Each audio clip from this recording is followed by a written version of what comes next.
At this time, it gives me great pleasure to introduce and welcome to the podium our speaker for this month, Tim Cashman.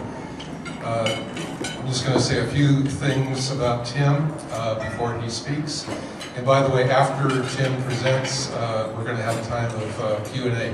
So if you have questions that you're wanting to ask Tim, please save them for that time. Tim is an accomplished businessman and community leader, having owned and managed numerous successful companies in the areas of heavy equipment, automotive, and the iconic Harley-Davidson brand.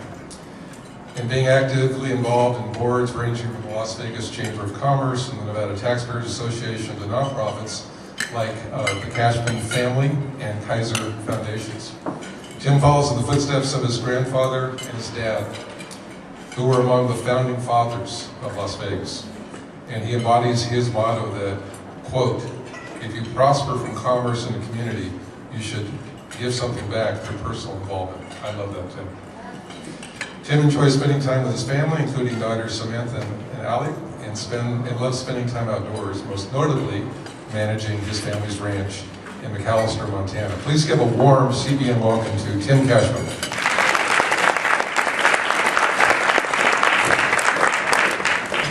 Thank you, Robin. We've known each other a long time. Kind of went to grade school together, if you can believe that. He looks much younger than I do.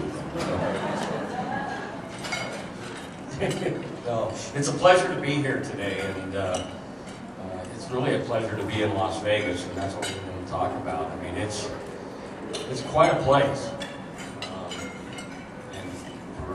Relatively new transplants, it can be overwhelming. There are a lot of ways that you can get yourself in trouble in this town, but it wasn't always this way. Well, my grandfather, Tim Cashman Sr., they called him Big Jim, came to Las Vegas. It was in 1 month, it would be 120 years ago. Wow. He came came here just looking for opportunity, and he found it along the way. They know he was here, or we know he was here because his name's in the register of what was the Las Vegas Hotel, but the town was really called Williamstown at the time, and it was just a tent city. The city didn't get actually formed until the next May. With the auction in 1905. But there were more horny toads and tarantulas by a large margin in Las Vegas than people in 1904. 200 people in town, and today we're 2.5 million. That's a pretty amazing statistic. All the action wasn't here. Action at the time was in Searchlight, 60 miles south, and that's where he went. He was from LaRue, Missouri, and he was one of 10 kids, and at 16 he kind of decided that his future was in the West, it wasn't in Missouri. He had been working for his uncle in his uncle's phone company in Missouri. And interestingly enough, he went one day told his uncle, he said, "I'm getting ready to head west." He said, "That's good, because I've been looking for a replacement for you." He wasn't quite sure what that meant. Maybe it's because he knew he didn't show up to work a few times. But he didn't have a high school education. He just moved west and worked for another relative, one of his brothers, in a rigging company in Colorado, but became an electrician and a man of a number of trades. But when he got here, he was just looking for opportunity, and he didn't have a whole lot to his name at the time. Very little. But ended up down in Searchlight, where he really saw opportunity, and that's what Las Vegas is about. Las Vegas and Southern Nevada has always been about this opportunity. Because of his background in the phone company, he went to work for the phone company down there, and ended up buying with a partner. So he owned the phone company in Searchlight. Searchlight at the time, we're talking 1905, was a community of about 30,000 people. Gold and silver mining was the primary occupation. It was a boom town, much bigger than Las Vegas. And he saw opportunity. And think about 1905, 1910. That was the advent of some pretty interesting new technology. We live with a tremendous amount of new technology today, but think about it. That was the advent of the automobile and the truck. It was in a mining community, remember. It was, telephone was new, automobile was new, and he saw these emerging technologies and understood that they represented opportunity. They represented what I like to call, and what I sometimes call this talk, the art of the possible. So he opened a garage with his brother Harvey and a trucking company, and he hauled ore for the mines. The trucks, they used to use horses and wagons until he bought 4 white trucks, put $500 down, and borrowed from the white company in Los Angeles. They were about $1,000 a truck to buy 4 trucks, and he ran a trucking company, and he opened up a garage to repair the vehicles that were now burgeoning and coming into society that didn't exist 10 years prior. He was an entrepreneur. He looked around for things to do. He saw that they needed a way to get across the Colorado River, so he operated and established a ferry from one side of the Colorado River, before the dam, remember, to the other side, because other than coming out of LA, Phoenix was the only place that Searchlight could get goods.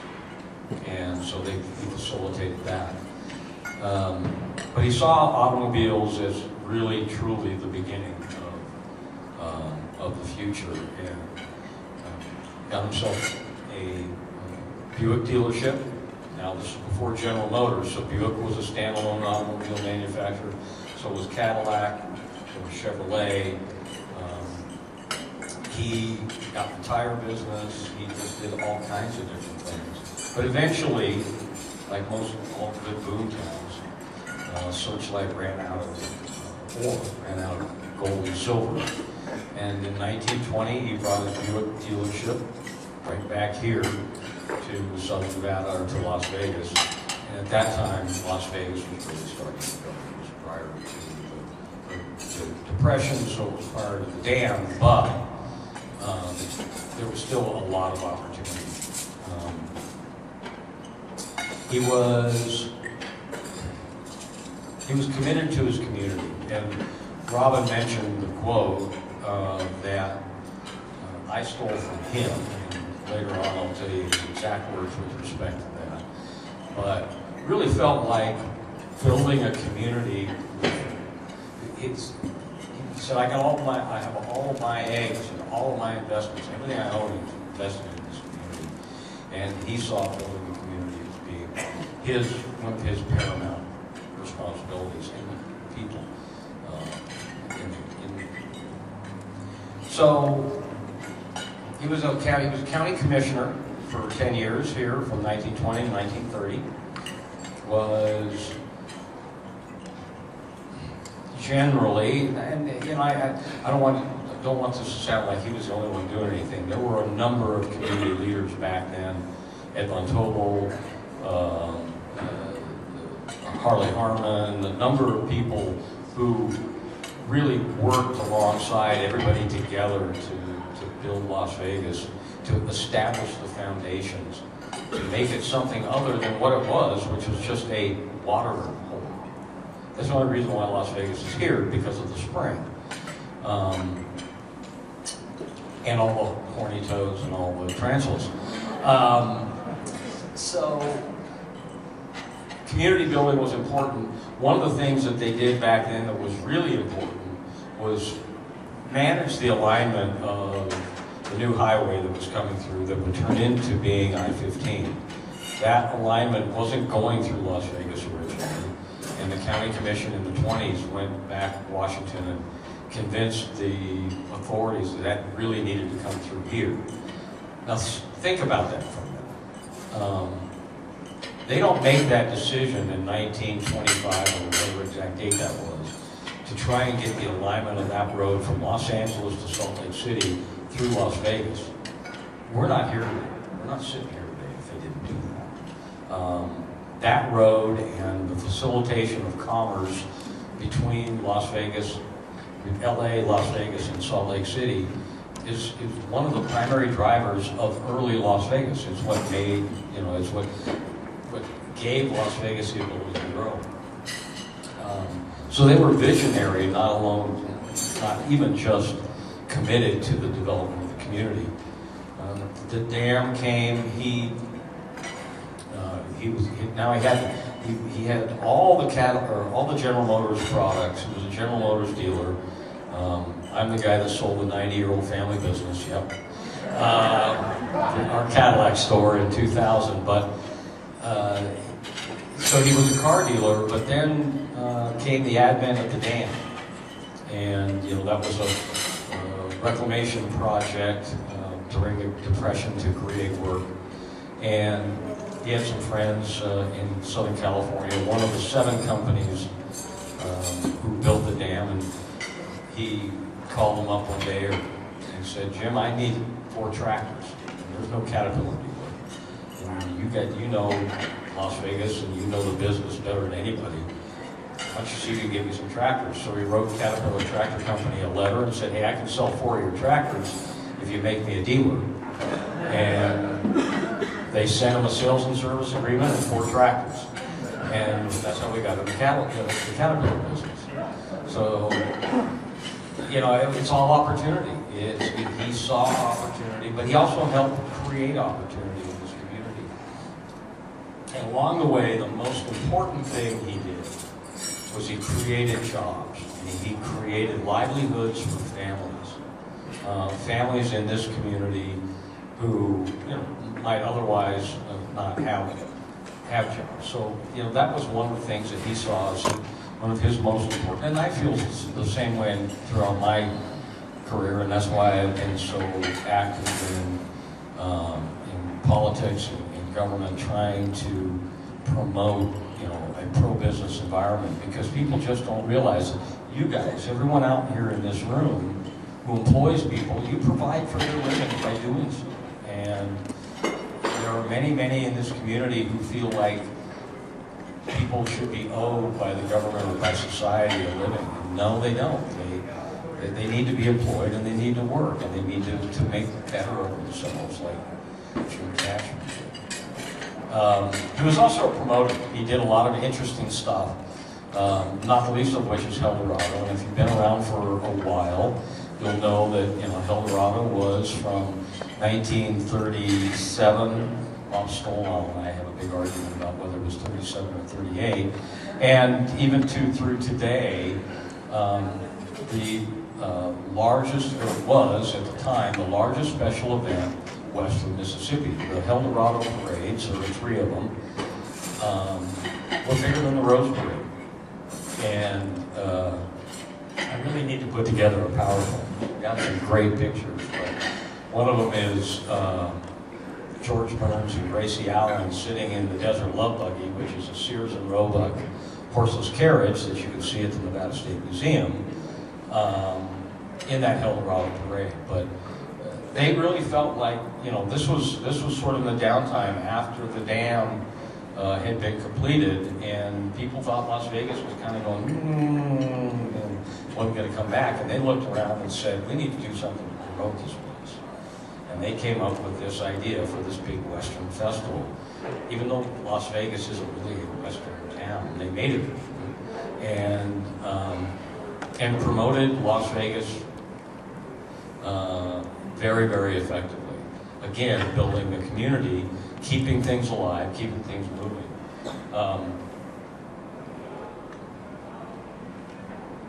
One of the bigger things that he did or worked on was trying to promote Las Vegas as a destination. Now, he was never in the gambling business, never in the gaming business. He believed that, and you know, the people in the gaming business would disagree with me because it's an entertainment, right? But he believed that if you're going to take somebody's money for something, that you should give them something of value in return. And he didn't see gaming as taking, you take somebody's money and they lose, you didn't see that as giving. Now, he played poker with his buddies all the time, but that was different. But in 1941, in the spring of 1941, he had an all-nighter with a good friend of his, a hotelier out of Los Angeles, who was retired at the time by the name of Tommy Hall, and he convinced Tommy to build right across the street, right here on this MGM special events lot, the El Rancho Hotel. And the El Rancho Hotel was the first hotel on the Strip. It wasn't the Flamingo, it wasn't Bugsy Siegel, it was Tommy Hall and the El Rancho Hotel. And that began really what sort of happened to the development of this community. That, you know, Bugsy came along and gave it a lot of panache and had the mob behind him, and that made everybody go, oh wow, that's really cool, and you know, all that stuff, and then the Sands, and you know, everything sort of blossomed from there. But you got to have somebody who puts a stake in the ground first, and the road to Los Angeles, bringing people here and promoting Las Vegas as a desert destination was really sort of what helped put Las Vegas, get things rolling here on the map.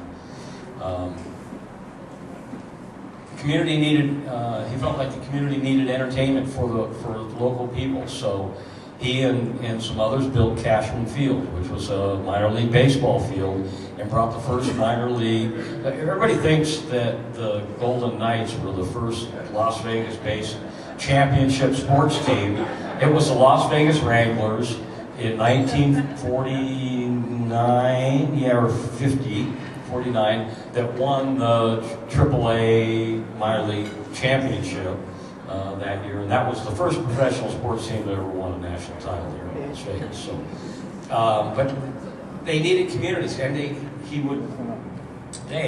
would all get together, and they all built Cashman Field by themselves. This is the local community, and Mom would tell stories about how she and the other women in the community would support it by making lunches and doing potlucks and doing all kinds of things to feed the men in the community who were building this baseball stadium so that the community could have a sporting team and sporting events and entertainment.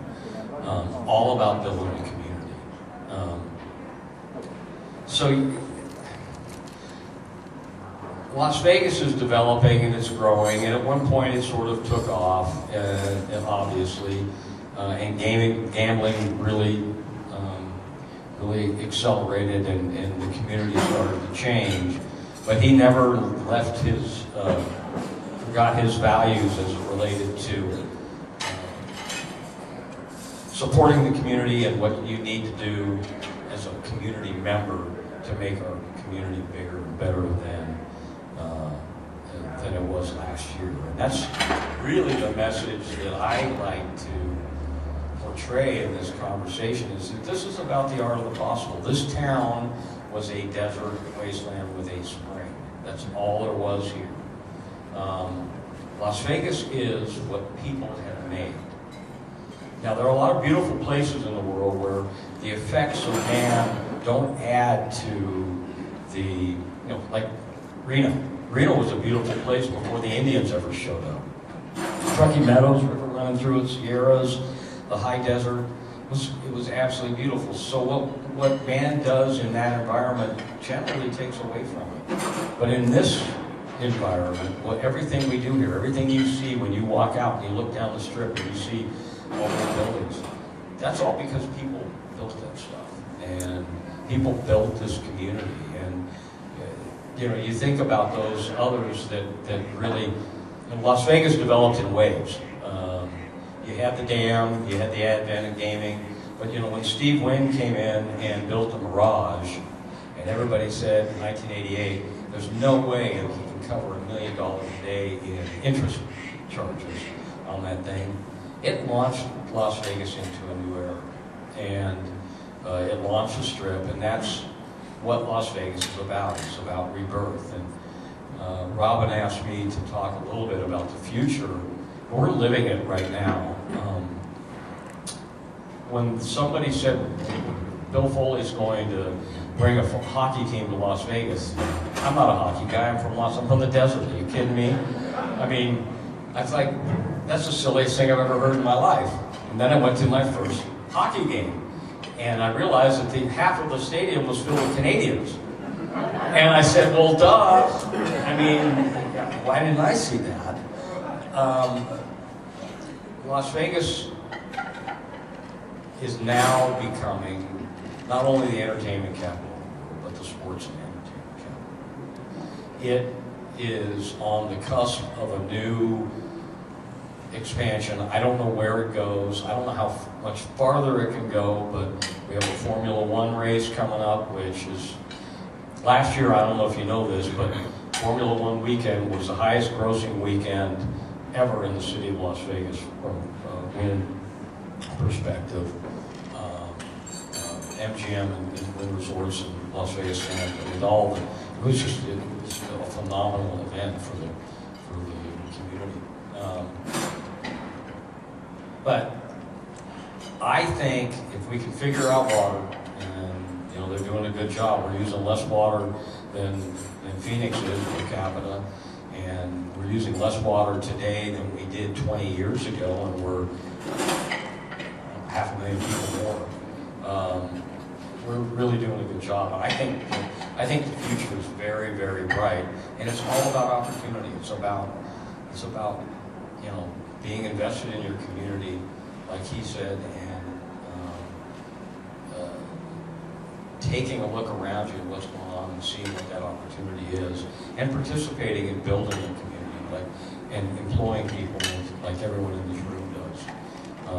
We've got some great leaders. Steve Wynn was amazing.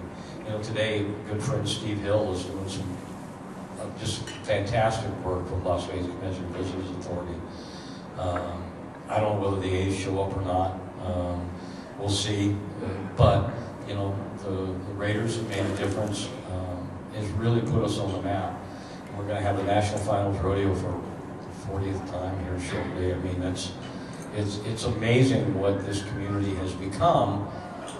But the parting thought, other than to tell you exactly what he said, hold on a second.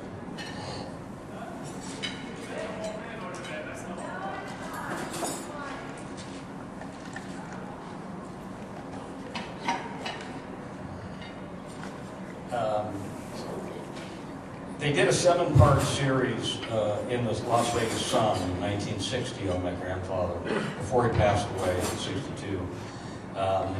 And he was asked about what he thought the future of Clark County and the community was going to be like. This is 1960.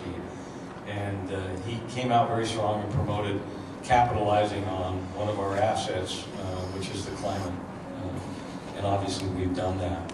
But in a letter to Hank, he closed it by saying, I've always believed that when you live in a community, you derive your livelihood, you raise your family, you're duty-bound to expend all effort necessary to develop that community, and I will continue to do my part. And that's all of our charge. That's all of our charge. We need to do that. We need to do it today, just like he needed to do it before. Las Vegas wouldn't have been here without pioneers, without people who were really willing to work hard and do the right thing, and do the right thing by their employees, and do the right thing by the community. And I think that's what our destiny is today. And I think we have a very bright future based on just demographic trends. We're over that number. We're 2.5 million people, and I don't know where we end up. We're bound by water and by geography probably at some point, but I think we have a very great, bright future ahead. Thank you. All right.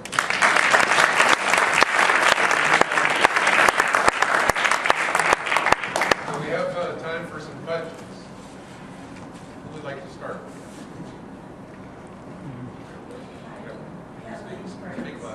Vegas.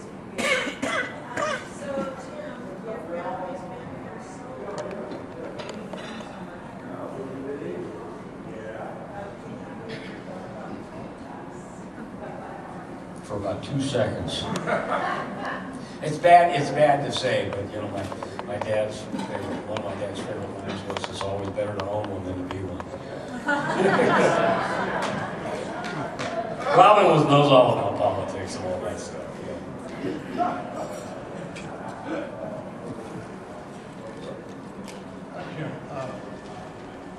Jim, you should take just a minute, I think, to talk about your mother and father.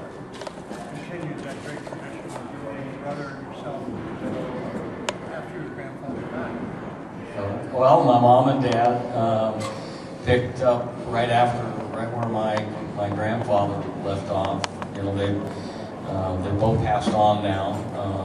My mom in '16 and my dad in 2006. So we're coming up on the 20th anniversary of his passing. But very, very, and my Aunt Tona too, big in the community. And my dad took over running the family businesses from my grandfather, and was very, very much involved in a number of different organizations over the years. The Boys and Girls Club, he was very much into golf, and he started the Las Vegas Founders Club, which brought professional golf back to Las Vegas in 1982. I was pleased or able to put a lot of effort into that organization as well, and we were able to give away $12 million in the 20-year run of that organization that we started. He was on a bank board,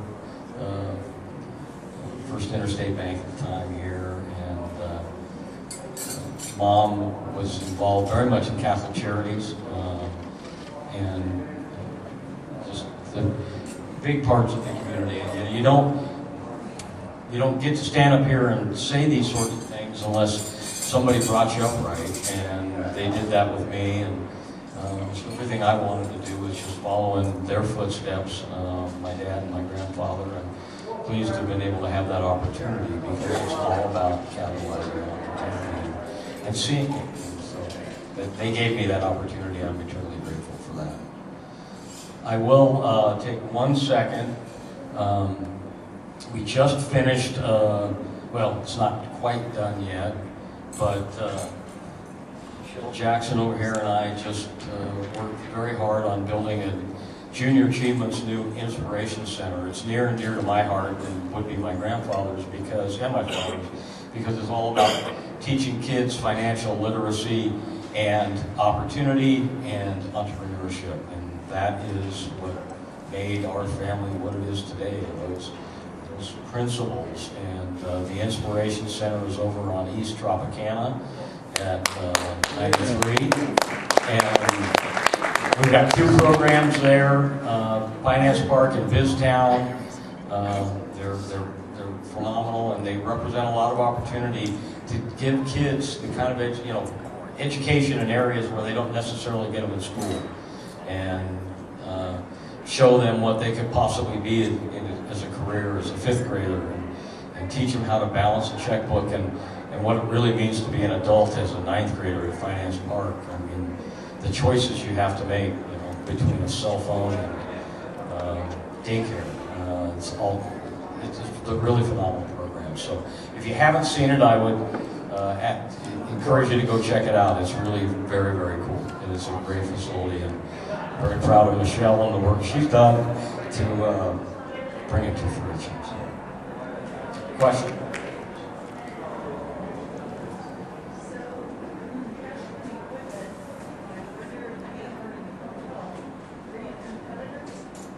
Now, I guess in some respects we were, because Don was in the rental business. We didn't get into the rental business really until about 15 years ago. I wasn't involved in the business at the time, but they got big into the rental business. But before that, he was maybe more of a customer than a competitor. But yeah, I was also very blessed to get to work with 3 great brands, Caterpillar, Cadillac, and Harley Davidson. It's fun to work with. Then you put Las Vegas overlay over all that, and it makes for a great brand. So. How about one more? We have time for one more question. As a parent of a younger child who's still very impressionable, one of the things that's always impressed me is how that stuck through so many generations and even to your that sense of responsibility in the community, the sense of hard work. I just like to know, like, are there any exact limits of how you've seen that? Maybe there's something that your grandparents taught, your parents, and your parents pass on to you. I guess because you don't see that happen in all families. Well, it's a matter of perspective, I think, and priority, and it comes from the parents.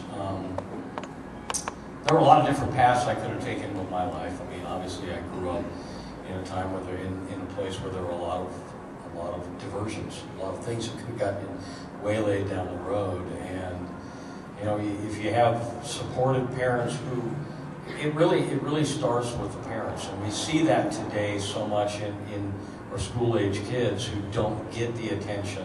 The parents don't put the priority on education, or don't put the priority on community and responsibility. That we all have a responsibility. We're human beings, and we have a responsibility to each other, and we have a responsibility to our greater community and to our God, whomever that might be.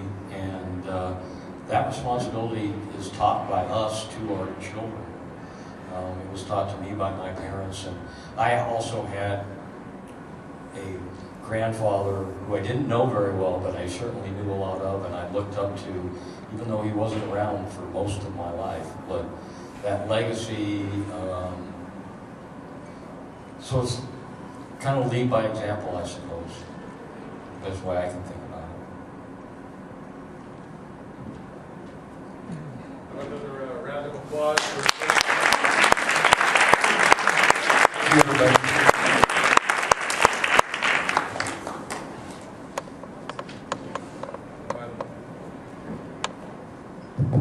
By the way, Tim and I were the same height, I think, in grade school.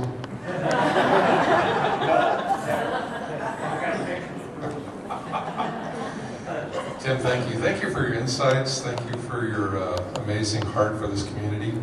I think we can all agree that we probably learned a few things today about the city that we call home, and what was done to bring it to this point in our history. So, Tim, thank you very much, and thank you for your friendship. A couple things. I want to just give a shout out to my good friend Esther Caruso, and she's with a couple of her guys, I think you said, your guys, your dudes. But on your tables is a flyer for that's announcing their 40th anniversary. Isn't that amazing? 40th anniversary of Shareholders in Life. Yes, you can apply. Of saving lives. It was a ministry that I was part of way back in the late 80s, early 90s as a trustee, and my wife and I have been supporting them for many, many years. They are becoming all-life pregnancy clinic. So if you have questions about the changes and a little bit about the 40th anniversary Shareholders in Life Gala, go ahead and talk to Esther and her guys. Okay. Also, I want to just announce, we have our speaker for next month in the room, John Morelli, John, would you raise your hand? John owns and operates Anchor Chiropractic. Who here likes to be healthy? Anybody? It's a full room of hands. I like that. John is an amazing chiropractor, but more than that, he's about overall health. And we can all stand to become a little more healthy in our lives. And John's going to share a little bit about not just his practice, but also some insights into becoming more healthy in our daily lives. So, John, we're looking forward to hearing you next month. So, please come back and hear John. That concludes our lunch. I'm going to ask my dear friend and one of our board members, Jerry D. Simone, if he would come forward to close this in prayer.